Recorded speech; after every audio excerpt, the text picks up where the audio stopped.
梅特又一次把求生挑战拍成了荒野美食，色泽金黄的烟熏鱼搭配蔬菜浆果的点缀，不仅营养丰富均衡，卖相更不输高档餐厅。梅特贱兮兮地说，他这烤鱼可是有独特秘法，将鲑鱼清洗干净，串在树枝上，挂在壁炉的正上方，炉火烧到足够旺的时候，盖上鲜的松树枝，烟熏可以让鱼肉更加紧实，木香可以增加鱼肉的风味。吃饱之后，梅特又开始了锯木头。他说这里的天气变幻莫测，只有储存够了足够多的柴火才有安全感。这未雨绸缪的精神值得其他人好好学习。储存好了柴火，他又给木屋做起了保温工作，用苔藓细心地填补着每一条缝隙。为了让自己住得更加舒适，他还采集了大量的云松树枝铺在地上，给小屋打造了一张绿色天然的地毯。不得不说，这娘们儿真的太能造了。突然袭来的一场大雨把麦斯淋了个透心凉，看看这湿的，裤裆都可以养鱼了。为了不延误工时，他扯下防水布裹住了下半身。没想到一个大老爷们儿穿上连衣裙还挺漂亮的。考虑到这几天的渔获一直不是很好，他决定造一条船去深水区试试。先是砍来了很多的云杉树枝，清理掉多余的枝干后，把它们编织成一个甜甜圈的形状。接着用2根树枝做成一个十字架，安装在底部作为支撑。最后再用防水布包裹起来，这样一艘皮筏艇就完成了。他是一个潜水爱好者，擅长水下打猎，曾在加拿大北部修行。此次的参赛目的之一就是检验自己的修行成果，将制作好的筏子推入水中，他小心翼翼地踩了上去，没想到筏子竟然随浪飘动了起来，这给他激动得嗷嗷直叫。要上了！试航的成功让他对赢下50万美金充满了信心。弗莱明大概是目前为止最富有的人了，袋子里装着2条鳟鱼和5条鳗鱼。为了保存食物，他用木棍在水里搭了一个平台，把装有鱼的袋子绑了上去，利用湖水的低温保持鱼的鲜活。回到庇护所，拿出了家人的照片，一一给大家介绍完毕之后，找了个地方把照片挂了起来。为了缓解对家人的思念，他漫步来到后山，欣赏着周围的美景，感受着少有的宁静。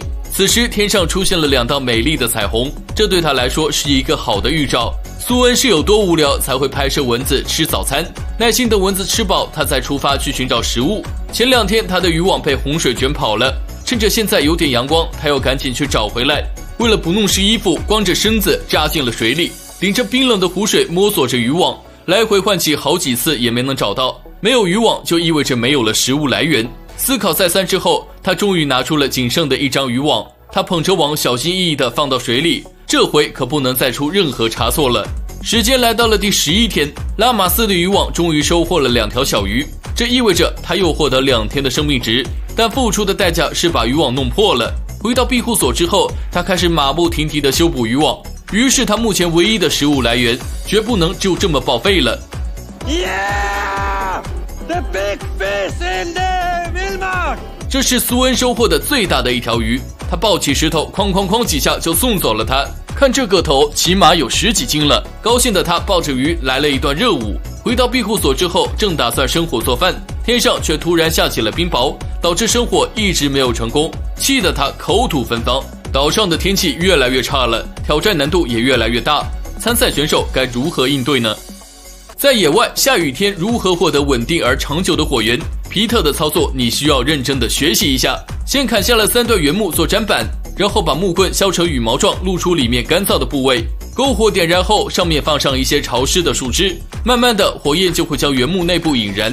这种燃烧方式不仅温度极高，而且更加长久。镜头来到麦斯这边，他正沮丧地蹲在岸边盯着自己的筏子，原来是上次试水的时候，筏子被锋利的云杉树给戳了个洞。短暂的思考过后，他决定把屋顶的防水布拿来替换，说什么也不能放弃这艘船，这可是他赢下比赛的希望。而拉马斯这边正在晾晒衣服，昨晚的雨彻底把他的小屋给淹了，不仅地板成了沼泽，连壁炉都成了水坑，因此他不得不寻找新的扎营地点。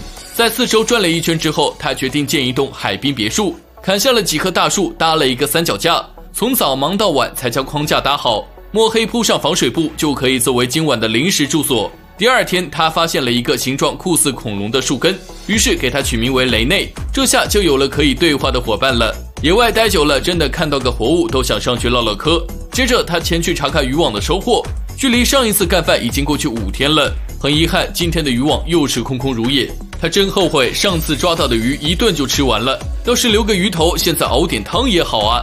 越想越不甘心，为了填饱肚子，他去捡回了当时丢弃的残骸。虽然已经有点发臭了，但煮一煮还是可以吃的。看他吃的挺香，希望吃完不会拉稀吧。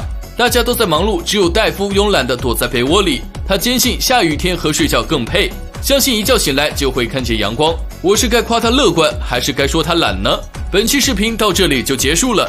认准求索老字号，专注求生100年。感谢您的关注，我们下期接着说。